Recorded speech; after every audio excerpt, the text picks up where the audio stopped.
हमारे चैनल को सब्सक्राइब करें और बेल आइकन दबाएं।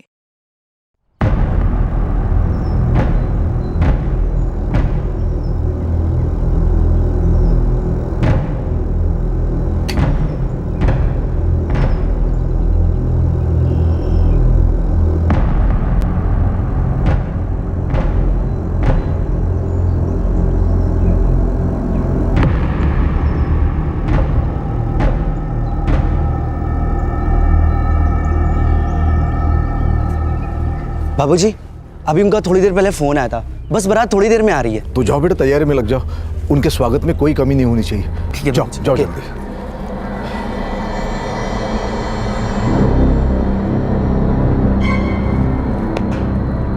ये बबलू कैसन बुड़बक पाल रखे हम, देखा। बे नवाज, सामान अंदर कर। गलती होगी भैया जी। ओम भैया, अरे टेंशन काहे ले रहे हो? लड़के वाले हैं, थोड़ा लेट तो होंगे ही। अरे हमारा सारा टेंशन तो तुम दूर किए हो। हाँ मोहन, तुम्हारी वजह से हमारी वैशाली की शादी हो रही है। ओम भैया, वैशाली आप ही की नहीं, हमारी भी बिटिया हैं।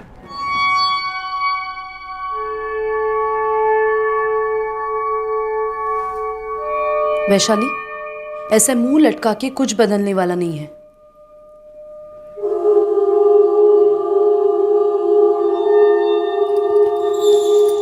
वैशाली, ये देख, तेरे मोहन चाचा बनवाए तेरे लिए।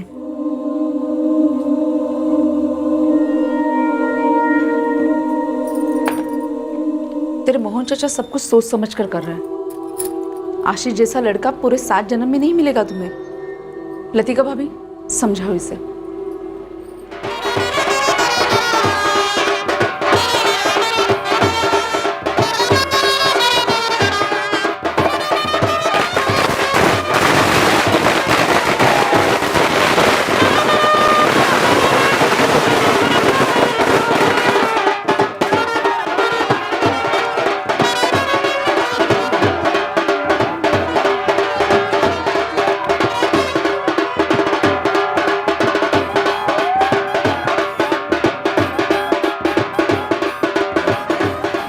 ओम भैया, हम जरा वैशाली को देख कर आते हैं।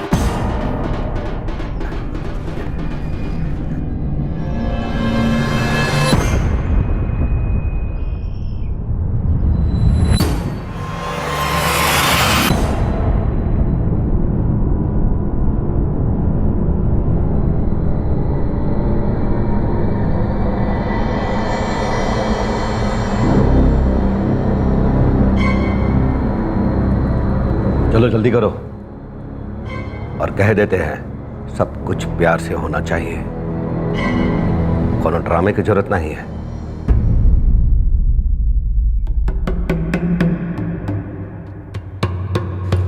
आओ चलो।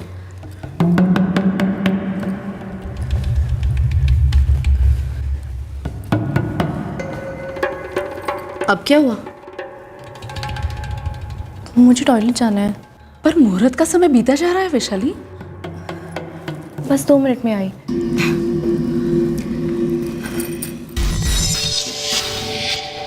लतिका भाभी, हम आगे चलते हैं। बस जल्दी ले आना वैशाली को। हाँ आराधना।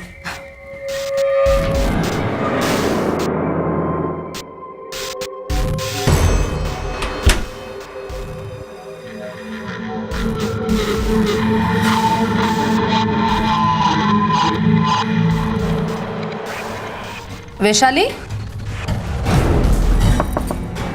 वैशाली,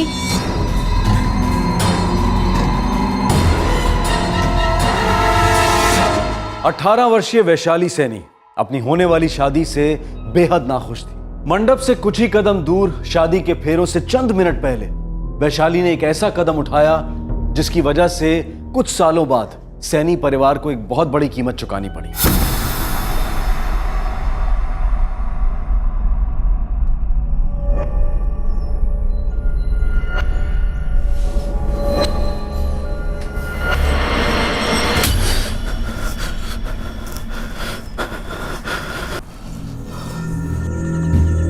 अरे क्या हुआ? कोई बुरा सपना देखेगा? वो फिर से आई थी हमारे सपने में। भाग में लिखा कौन टाल सकता है जी? खुद तो गई, हमें भी जीती जी मार गई।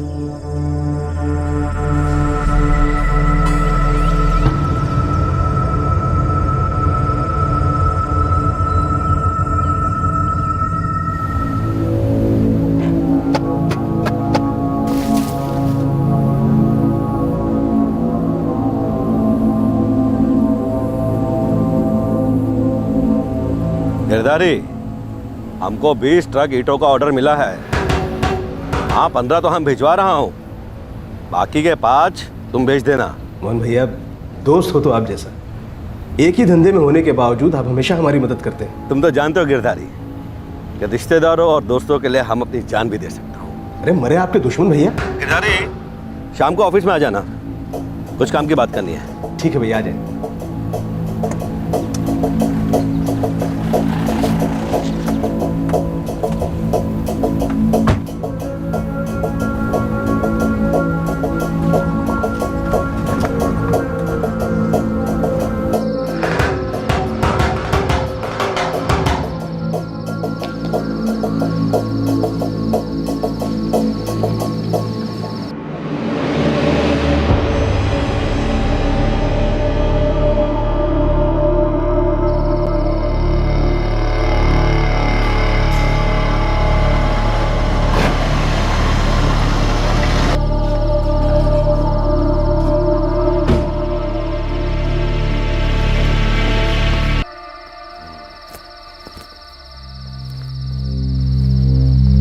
हाँ भाई, क्या बात है? चाचा, ये चौबे इंजीनियरिंग किधर पड़ता है? चौबे इंजीनियरिंग इस इलाके में नहीं है। बोला था तुझे, चला चला कर बिल्कुल हालत खराब कर दी तूने।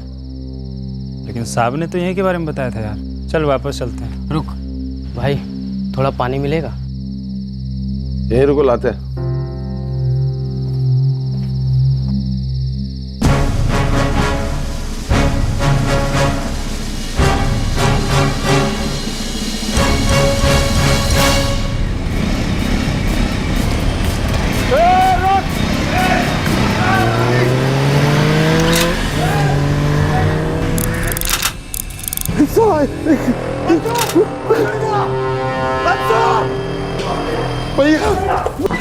सर, मोहन सैनी पर फायरिंग हुई है। क्या? एलएनसी हॉस्पिटल ले जाया गया sir, dead on arrival. Kazi, 2 team तैयार करो तुरंत। नुकीपुर का बाहुबली मारा गया है, दंगा तो होना।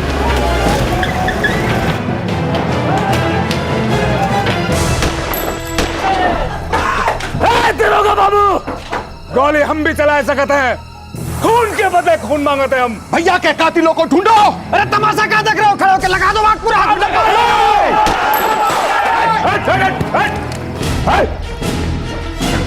शांति बनाए रखिए।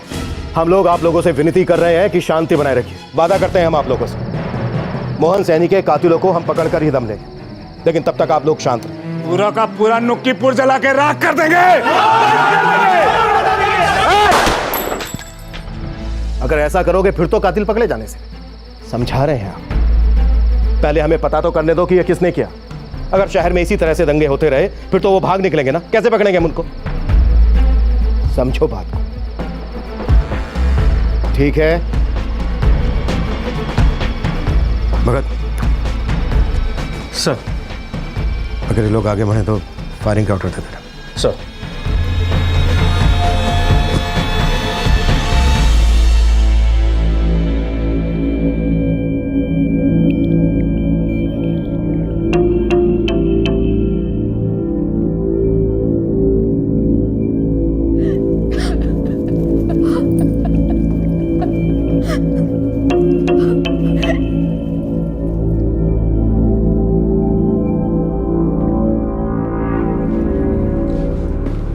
साहब, भैया जी के कातिल को हम छोड़ेंगे नहीं, बता रहे हैं।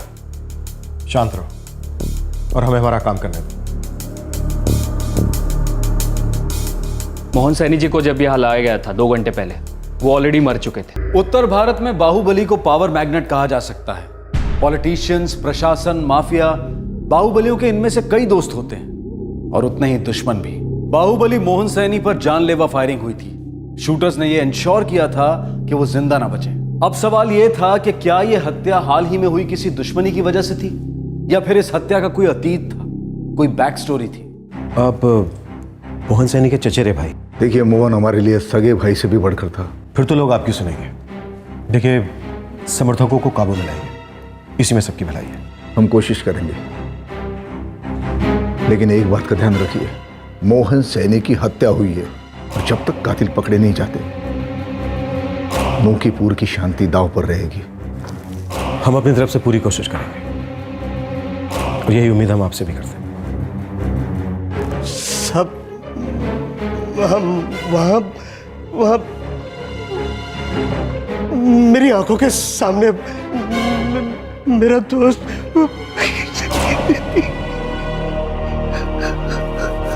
पहले तो पता पूछे साहब।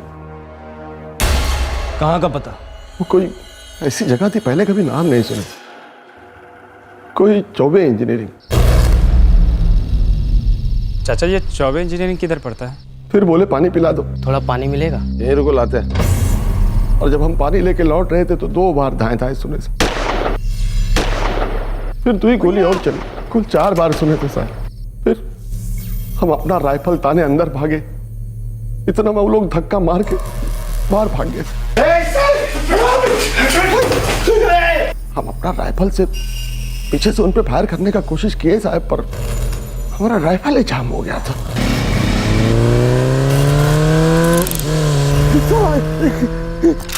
फिर गिरधारी साहब और हम मोहन भैया को गिरधारी साहब की गाड़ी में डाले और यहाँ ले आए, और यहाँ ये लोग बताया कि मोहन भैया नहीं रहे। जब उनको गाड़ी में लेके जा रहे थे तो उन्होंने कुछ कहा? नहीं साहब, कुछ नहीं बोले। मंसूर भाई, तुम उन दोनों शूटर्स को पहचान तो लोगे ना? बोल नहीं सकते साहब, सब कुछ इतना जल्दी जल्दी में हुआ कि ठीक से याद नहीं है उनके चेहरे। तुमने उनसे बात तो की थी? जी साहब, वैसे शायद पहचान लेंगे।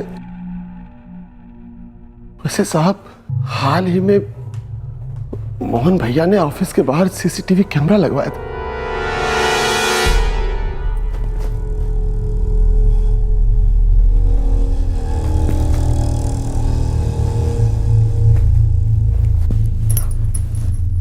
कहाँ जा रहे हैं आप?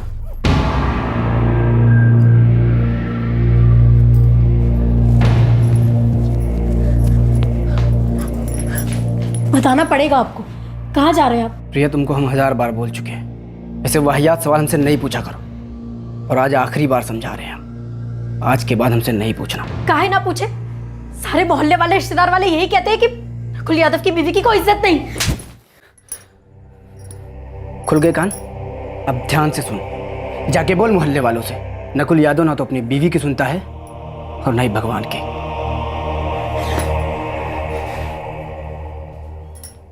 यहाँ से साहब, हम यहाँ से पानी लिए और पानी लेके हम यहाँ से ऐसे बाहर आए, और यहाँ जब आए तो हम ऐसे गोली का आवाज़ सुने था ऐसे, फिर हम ऐसे अंदर भागे और तब वो लोग हमको धक्का दिए और भैया को मार के वो ऐसे बाहर भागे। यहाँ जो है वो बाइक लेके वो तीसरा आदमी यहाँ खड़ा था साहब, वो दोनों फटाफट उस पर बैठे और ऐसे इधर निकल गए। साहब हम उनका पीछा किए था, हम पीछा किए और यहाँ पे आके हम उनको पीछे से फायर करने की कोशिश कर रहे थे, लेकिन वो ट्रिगर ही जाम हो गया।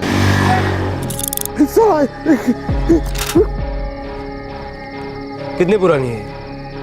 9 साल से यहाँ काम कर रहे हैं सर, तब से हमारे पास, और आज तक कभी चला ही नहीं। मोहन भैया जैसे बाहुबली पर कौन हाथ डाल सकता था साहब। भगत, इसे फॉरेंसिक भेजो और इसका लाइसेंस चेक करो। अब मोहन भैया और हम यहाँ बैठकर बिजनेस की बात कर रहे थे, थोड़ी शराब भी चल रही थी, इतने में वो लोग यहाँ से आ गए। हम इतना डर गए थे कि हम वो टेबल के नीचे जाके छुप गए, और जब वो लोग चले गए तो बाहर निकलकर चिल्लाने लगे। हमने और मंसूर ने मोहन भैया को उठाकर अपनी गाड़ी में डाला और उन्हें हॉस्पिटल ले गए। काजी, सीसीटीवी फुटेज की डीवीडी निकालो, हम अभी के अभी चेक करेंगे। सर, आप दोनों को हमारे साथ पुलिस स्टेशन आना होगा।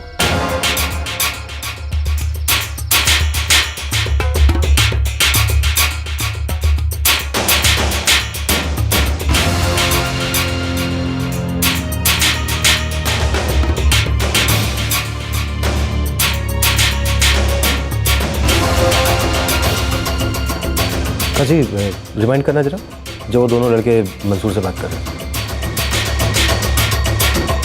जूम कर। ये है वो, पहचानते ही नहीं साहब, पहचान में नहीं आ रहे। जी साहब, कुछ दिखाई नहीं दे रहा। हाँ जी, बाइक।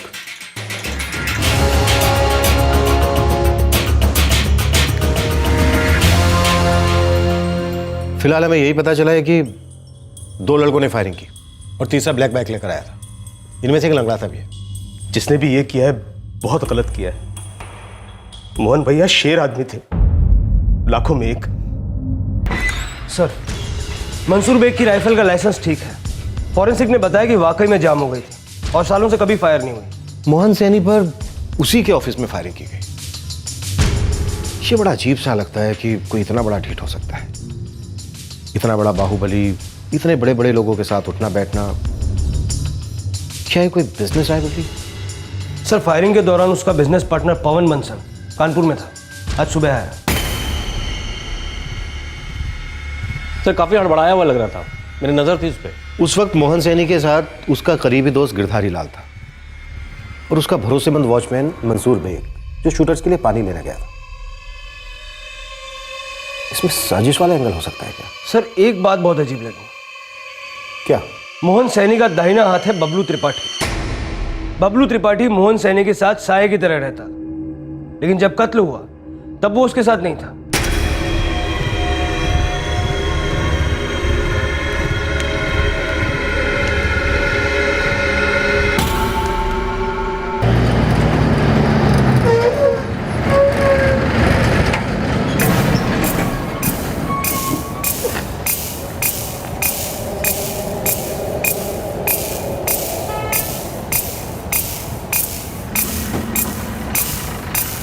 सतीश और हैदर, मेरी बात ध्यान से सुनो।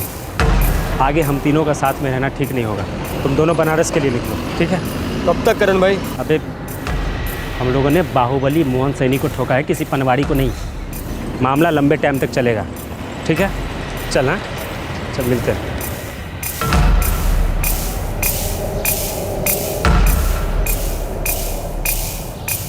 उस रात भैया जी ने मुझे मोरी कनाल भेजा था। वहाँ हमारे एक ईंट के डीलर से पैसे लेने थे। शायद किसी को पता था कि तुम उस वक्त साथ में नहीं रहोगे। मौका देखकर वार कर दिया। हम होते तो दुश्मन की हिम्मत नहीं बन पाती साहब। नाम बोलो, दुश्मन का नाम बोलो। दुश्मन मतलब जिसने ये किया वो? भैया जी का कोई दुश्मन नहीं था साहब, बहुत बड़े थे वो।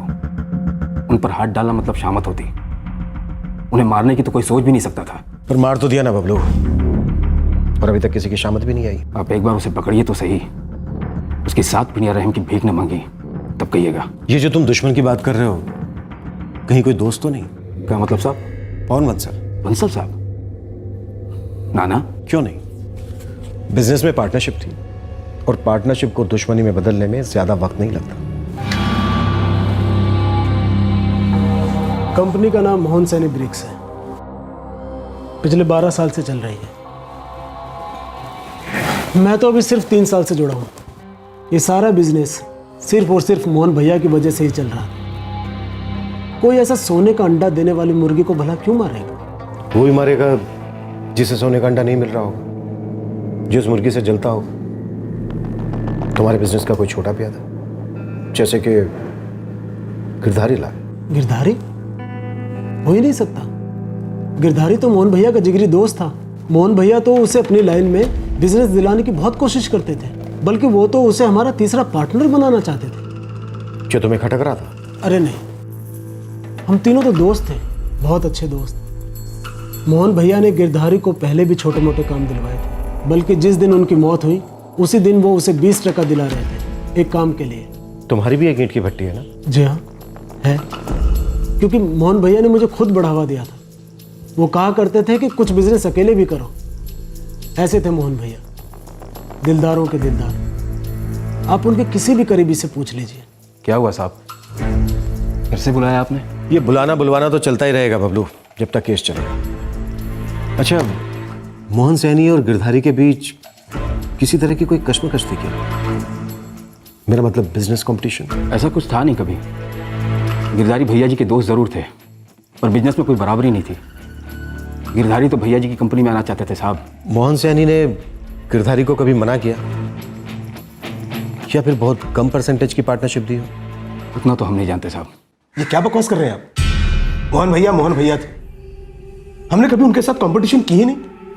उन्होंने खुद उंगली पकड़कर हमें ये धंधा सिखाया। शायद तुम अपने पैरों पर खड़ा होना चाहते थे, तो फिर हम अपने पैरों पर कुल्हाड़ी क्यों मारेंगे साहब? उन्हें मारकर हमारा क्या फायदा? ये तो तुम हमें बताओगे ना। देखिए साहब, आपके पास मेरे खिलाफ एक इतना सा भी सबूत है? बिल्कुल है। तुम जिंदा हो, यही सबूत है। 2 लोग आकर तुम्हारे मोहन भैया पर 4 गोलियां दाग देते और तुम्हें एक छोटी सी खरोंच तक नहीं आती। ये गलत है साहब। आप मुझ पर शक सिर्फ इसलिए कर रहे हैं क्योंकि मर्डर के वक्त मैं वहां मौजूद था ना। ये तुम्हारी गलतफहमी। अगर हमें तुम पर थोड़ा सा भी शक होता ना, तो तुम्हारी जन्म कुंडली अब तक हमारे सामने होती। सर, पवन बंसल, गिरधारी लाल, बबलू त्रिपाठी और मंसूर बेग सभी की कॉल रिकॉर्ड्स चेक किए। कहीं कुछ शक करने जैसा नहीं मिल रहा। कितने दिनों के कॉल रिकॉर्ड्स चेक किए? पूरे 1 महीने के सारे कॉल्स, सारे पर्सनल और प्रोफेशनल कॉन्टैक्ट्स चेक किए। कहीं कोई क्रिमिनल कनेक्शन नहीं है। 4 गोलियां चली और चारों की चारों गोलियां ऐसी जगह पर लगी जहां से बचने की कोई उम्मीद नहीं। एक भी गोली खाली नहीं। पेशेवर किलर्स से मोडस ऑपरेंडी देखो। पैदल आना, मोटरसाइकिल पर भाग जाना और मोटरसाइकिल एकदम टाइम पर। 4 गोलियां चली और चारों की चारों बिल्कुल सही निशाने पर। और सबसे बड़ी बात, देसी कट्टों का इस्तेमाल। एक बार में एक ही गोली चलती है। देसी कट्टे को दोबारा लोड करना पड़ता है। ठंडे दिमाग से आराम से दोबारा लोड करना। ये नौसुखियों का काम नहीं हो सकता। काजी एक काम करो, देसी कट्टा बनाने वाले, बुलेट्स बेचने वाले इलाके के जितने भी हिस्ट्री शीटर्स हैं, सबको राउंड अप करो।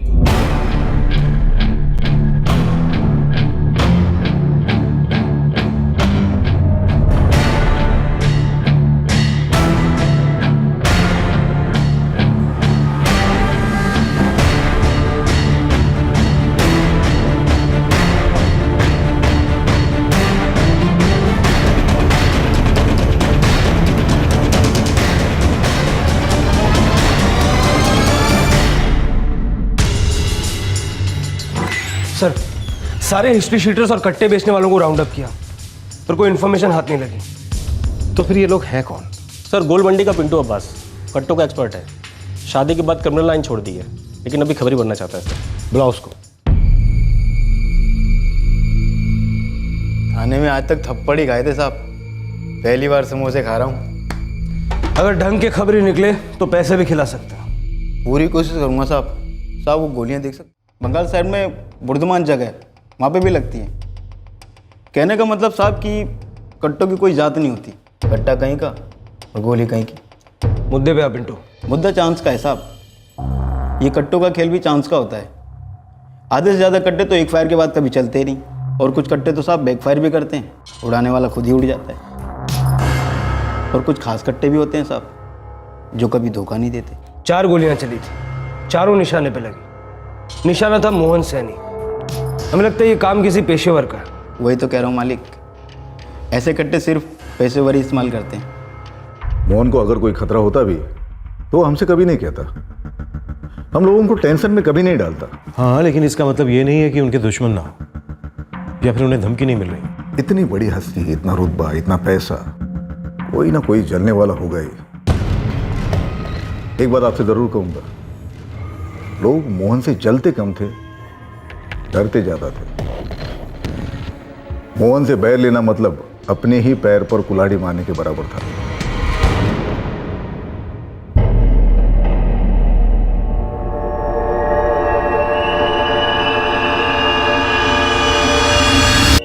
मोहन सैनी की हत्या में 3 लोग शामिल थे, लेकिन सवाल यह था कि क्या इन तीनों के पकड़े जाने से केस क्लोज हो जाता?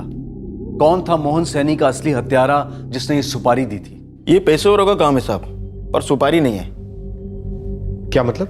मतलब साहब, ये काम पैसों के लिए नहीं हुआ। मोहन सैनी नूकीपुर का बादशाह था। ऐसे कई बड़े राजा महाराजा हुए हैं जिन्होंने पूरी दुनिया पर हुकूमत की है, और उन्हें किसी दुश्मन ने नहीं बल्कि अपनों ने मारा। मोहन सैनी का सबसे करीबी था उसका चचेरा भाई ओम प्रकाश सैनी। इन दोनों के बीच जैसा दिखता है शायद वैसा है नहीं, और जैसा है वो दिखता नहीं। ओम प्रकाश की ट्रैकिंग शुरू करता हूं।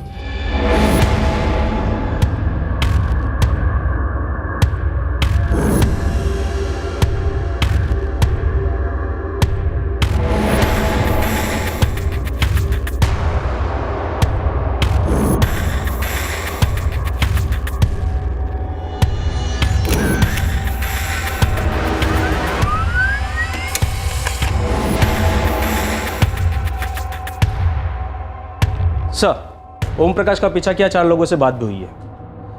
उसका और मोहन का हमेशा अच्छा ही रहा है। मोहन सैनी ने ओम प्रकाश को वर्कशॉप लगा कर दी थी। बड़े एहसान थे मोहन के ओम प्रकाश पर। इन एहसानों की हिस्ट्री निकालो भगत। हो सकता है उनका बोझ ओम प्रकाश पर भारी हो रहा हो। जी सर। सर ये चेहरे जो इनको जानते हैं वो इनको बिना चेहरों की भी पहचान लेंगे, शरीर के शेप से, बाइक से या फिर कपड़ों के स्टाइल से। इस केस में हमारे पास यही एक सुराग है। अगर ब्रेक थ्रू मिलेगा तो इसी से मिलेगा। वैसे सर एक फोटो मेरे पास भी है, पता नहीं कितने काम की होगी। ये देखिए।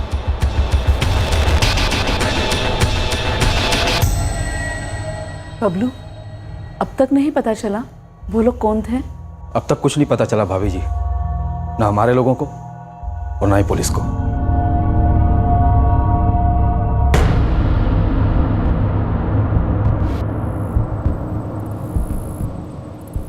भगत साहब चेहरा तो बिल्कुल दिखाई नहीं दे रहा है। हमने खबरी जगत में सबको दिखाया फोटो, कोई पहचानता ही नहीं है। शायद शरीर के शेप से कोई पहचान सके ये फोटो। शरीर के शेप से? जरा दोबारा दिखाइए।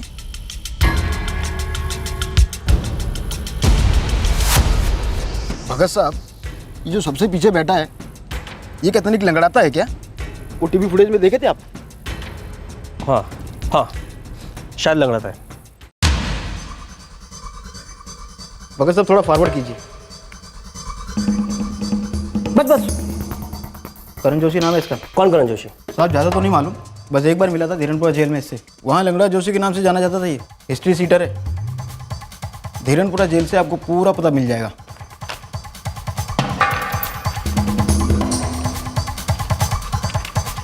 करण जोशी, ये रहा।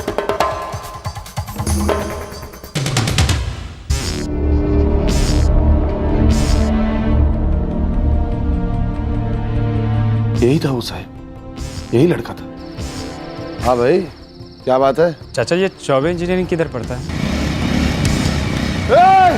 रोक साले, रोक!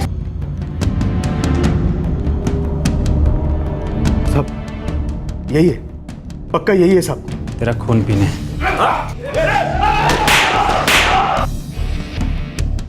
काजी, रिकॉर्ड पर से एड्रेस ले लो, उठा लेते हैं साले को।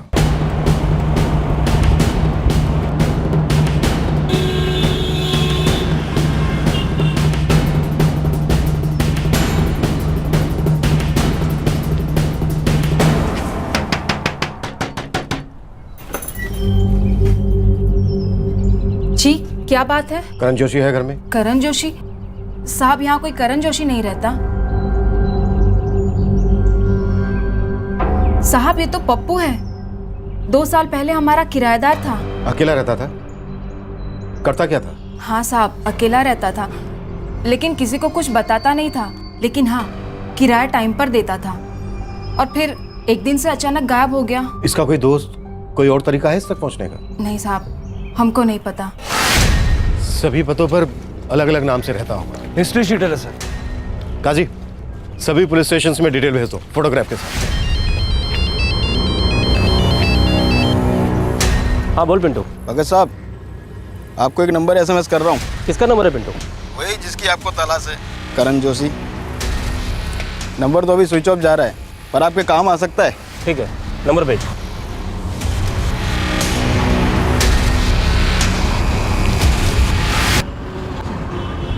सर, करण जोशी का नंबर मिल गया। काजी, इस नंबर की डिटेल्स निकलवाओ। सर,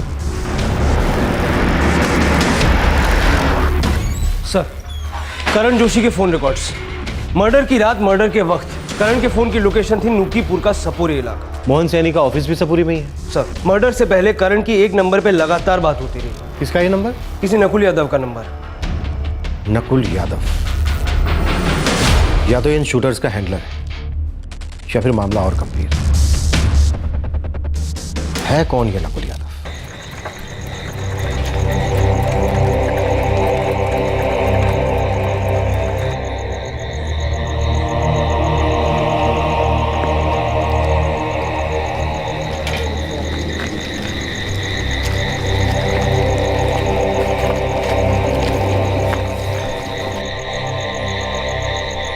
मोहन सैनी के हत्यारों में से एक शूटर करण जोशी की पहचान हो चुकी थी।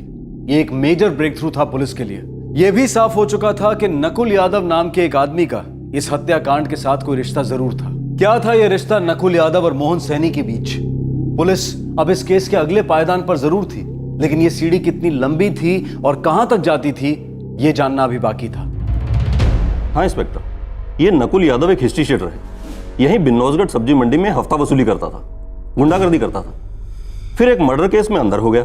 कब की बात है ये? 2009 की बात है। इसे धीरनपुरा जेल भेजा गया, जहां ये करण जोशी भी एक मर्डर केस में अंदर था।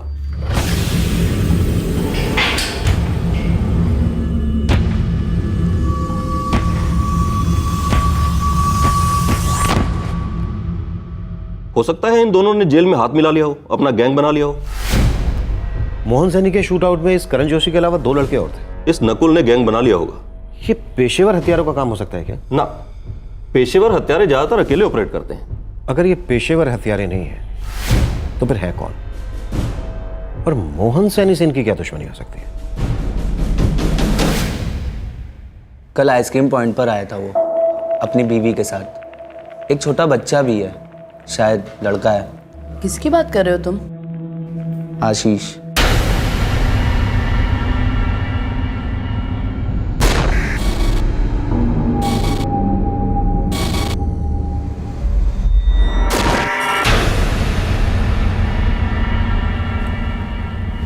हमने उसका डर नहीं देखा। कोनो ड्रामे की जरूरत नहीं है।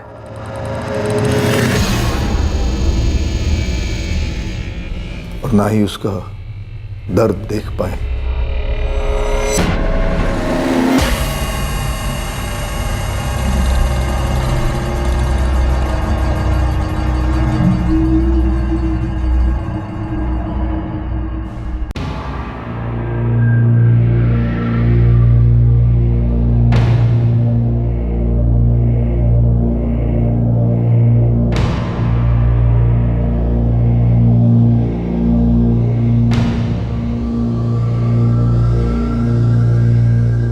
अगर नकुल यादव की कोई भी खबर तुम्हें मिलती है तो सबसे पहले तुम हमें बताओ, ठीक है?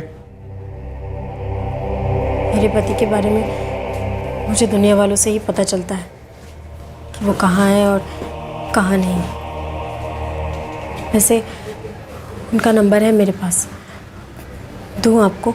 नहीं, है हमारे पास, उसी से तो हम यहाँ तक पहुँचे हैं।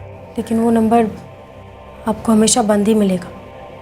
या शायद नहीं, शायद सिर्फ मेरे लिए उनका नंबर हमेशा बंद रहा है। The number you have called is currently switched off. Sir, Nakul की पत्नी प्रिया ने सही कहा था। वाकई में नकुल का फोन बंद आ रहा है। रिकॉर्ड्स के मुताबिक उसकी लास्ट लोकेशन उसी का घर है। फोन तब से स्विच्ड ऑफ है। नकुल की पत्नी पर गौर किया? उसे रत्ती पर डर नहीं था। शायद इन दोनों पति पत्नी के बीच कुछ है।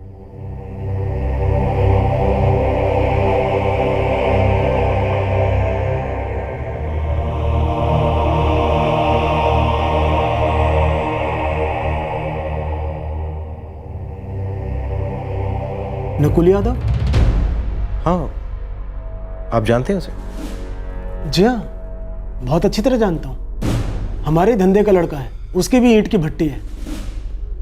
एक बार हमें बहुत बड़ा कॉन्ट्रैक्ट मिला था, इतना बड़ा कि उसे पूरा कर पाना मुश्किल था। तो मैंने सोचा कि नकुल से भी कुछ ट्रक ईंटें मंगवा लेता हूँ। मैंने उससे बात भी कर ली थी, लेकिन क्या बंसल जी?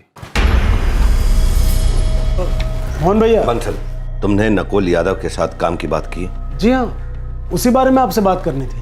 पहले उससे बात कर ली, उसे हाँ कह दिया और अब मुझे पूछ रहे हो? वो जो हमारा कॉन्ट्रैक्ट था उसके लिए 16 ट्रक ईंटें कम पड़ रही थी, तो मैंने सोचा कि नकुल के बारे में सोचना भी नहीं है। उसे हमारी कंपनी में तो क्या कहीं भी कांटेक्ट नहीं मिलना चाहिए, कभी भी नहीं। लेकिन क्यों, ऐसा क्या? बंसल, हम पार्टनर हैं, है ना? जी हाँ। आइंदा इस बारे में मुझसे कोई भी बहस मत करना। ऐसी भी क्या प्रॉब्लम थी मोहन सैनी को नकुल यादव से? जी मैंने कभी पूछा नहीं। कोई निजी दुश्मन? जी मुझे सचमुच कुछ नहीं पता। आपको नकुल यादव पर शक है क्या? हालांकि ये बात बहुत पहले की है। मोहन सैनी पर घोड़ा दबाने वाले एक शूटर की लगाम नकुल यादव के हाथ में थी, या फिर कहें पूरे गैंग की। हमें लगता है कि मोहन सैनी के हत्यारे पहचाने गए हैं, बस उन्हें पकड़े जाने की देर है।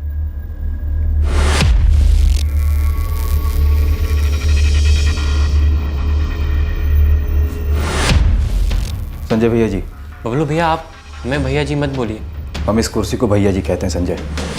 भैया जी सुनने की आदत डाल लीजिए। आपको अपने पापा से भी आगे जाना है।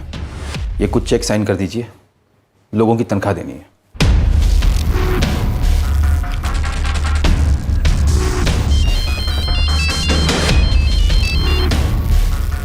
जी पुलिस को मोहन के हत्यारों के बारे में पता चल गया बबलू। कौन है वो? वो जो नकुल यादव था, उसका नाम आया है। क्या हुआ? किसका फोन था? नहीं, किसी का नहीं संजय भैया जी।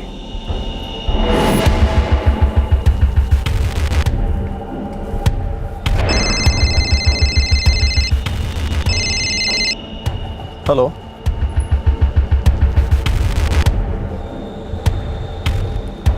नकुल यादव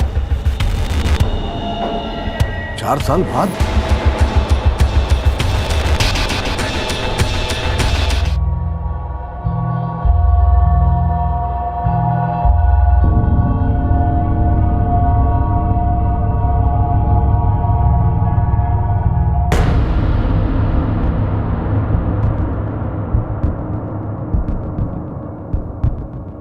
वर्तमान में लगी आग की चिंगारी अक्सर अतीत में मिलती है। गड़े मुर्दे उखाड़ने के लिए अक्सर गहराई तक खोदना पड़ता है। पुलिस को अतीत की गहराई तक जाने के लिए एक रोड मैप मिल गया था। मोहन सैनी हत्याकांड में नकुल यादव मुख्य आरोपी के रूप में सामने आ रहा था। कौन था यह नकुल यादव? क्या थी उसकी कहानी और क्या थी उसकी दुश्मनी मोहन सैनी के साथ? क्या सिर्फ नकुल ने ही मोहन को मरवाया था या फिर किसी और ने? मोहन सैनी हत्याकांड में पुलिस इन्वेस्टिगेशन एक दुखद कहानी को अतीत के खामोश अंधेरे से वर्तमान की रोशनी में ले आई। देखेंगे इस केस का दूसरा और आखिरी भाग कल रात 11 बजे। आपसे फिर मुलाकात होगी क्राइम पेट्रोल सतर्क में। तब तक अपना ख्याल रखें, सुरक्षित रहें और याद रखें, सही वक्त सही कदम, सतर्क रहें। जय। For more updates, subscribe to our channel, click the show links and enjoy watching the videos.